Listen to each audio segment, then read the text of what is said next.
Stormtroopers are the first time I realized it was okay to shoot somebody. I mean, not really okay, but it was excused. Like Nazis in World War II movies, or zombies and robots or aliens in modern films. Stormtroopers were the first ones that it was okay to shoot. They weren't people, they were bad guys. You never questioned if the guy in the plastic white armor had a goldfish, a garden, or a girlfriend. He was just a stormtrooper, and he was a bad guy, and you can shoot him, because he was a bad guy. Now this sounds really callous, but these are the lessons Hollywood taught 7-year-old me. They say 1 is an object, 2 is a coincidence, and 3 is a collection. I want to share my coincidence with you today. We need some bad guys in the mix. Star Wars Lego has some great Empire sets. Star Destroyers, light cruisers, AT-ATs, AT-STs, TIE Fighters, Imperial shuttles. The list goes on. But today, we will continue the journey of the beginning Lego collector and spotlight TIE Fighter set number 75300 with 432 pieces and 3 minifigures. Full disclosure, I am not a fan of the Empire. I've never been a fan of the Empire, even when fans or films try to humanize them. I don't like their authoritarian vibe. I don't like their high, tight haircuts. Oh, dang it. I'm one of them. Hey, cool cats. My name's Champ. It's actually Champ, hence the moniker. I make videos about collecting Lego for adults and muse in the memories we share through our love of Star Wars and the wider nerd world. There are 3 iconic sound effects in Star Wars. Darth Vader's breath, lightsabers, and TIE Fighters. Oh, how I love that sound. Not that sound. This sound. The only thing more memorable than the sound the TIE Fighters make is their iconic look. It's awkward, but iconic. It defies the Wedge's good motif, but doesn't go the way of Star Trek.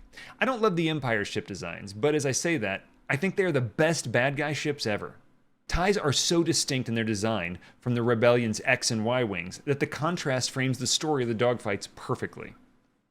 Now, these TIE Fighters play a role throughout the films. Both Luke and Han wanted to be pilots for the Empire, probably end up piloting one of these small craft. Luke shot one down, the Falcon's turret guns, after rescuing the princess, and a small squadron of TIE Fighters thinned the Rebel attack on the Death Star's trench. In later films, we see dozens of them and realize what they're really for. Swarm tactics. In the sequels, Finn crashes one, Rey cut one in half with a lightsaber, and I know it was a TIE interceptor, but it was still a great visual. Speaking of cool moments, if this conversation has brought some nostalgic joy to you, hit that like and subscribe button while we talk about the history of the TIE Fighter. The Sonar Corporation rolled out the TIE LN 19 years before the Battle of Yavin. They were fast, cheap, and easy to stack inside the hangar bays of capital ships. TIE, or Twin Ion Engine Fighters, had no life support, no hyperdrive, and no shields, but they were faster, more maneuverable, and usually appeared in greater numbers than their beefier Rebel fleet. Legos made 7 full-size TIE Fighter sets, including set number 75301 that was released in 2021. 6 prior sets have been retired, and retired sets have been multicolored, bigger, more detailed, and sometimes worse. But for a new collector, this is all irrelevant, as unless you plan to wade through 20 years of eBay listings for retired sets, then this is the TIE Fighter you can afford. Order overnight delivery, or pick up at the toy store shelf today. This is my second set to build. I asked for Luke's X-Wing fighter in this set for Christmas. I like the idea of having a pair, kind of like the black and white on a chessboard, the yin and yang of Star Wars fighter design. This was a pretty simple build, and it was quicker than the X-Wing due to fewer pieces in the layout. The second solar panel wing was repetitive, but I love snapping plates together, so there's the joy of that. And this mini greebling, it's not super detailed, but it gets the point across. There are some cool building techniques for the wings. You can see how the band wraps around the solar panels. We didn't do it like that back in my day. The back sports the twin ion engines the Starfighter is named for, with trans-red studs. Now, we all know the shooters are dumb for us. We aren't children. We don't care about plastic missiles that'll shoot your eye out. But these are green, and they looked perfect in those housings. Hang on, let me go find the stupid missile. I love how this cockpit works, even if it isn't canon. The pilot's supposed to drop in from the top, not have this drop-down glass, but it's a really cool play feature, makes it easier to see the interior. Speaking of the interior, how does the pilot see anything from inside of this ball? He has 2 giant permanent blinders. The only thing he can see is directly in front of him. Maybe the onboard Google backup camera nav system is more robust than I have in my car, but we never see the pilot actually piloting the car, just the targeting computer and an exorbitant amount of knob turning. What's with all the knob turning? Maybe it's the volume knob of his Iron Eagle playlist that just went into the danger zone and he had to crank it. Who knows? They're just bad guys. The set comes with 3 figures. 2 minifigures, a TIE Fighter pilot, and a stormtrooper with a blaster, and 1 NI L8 protocol droid. This is the first time this figure's ever appeared in a LEGO set. LEGO claims this set only has 2 minifigures and 1 droid figure.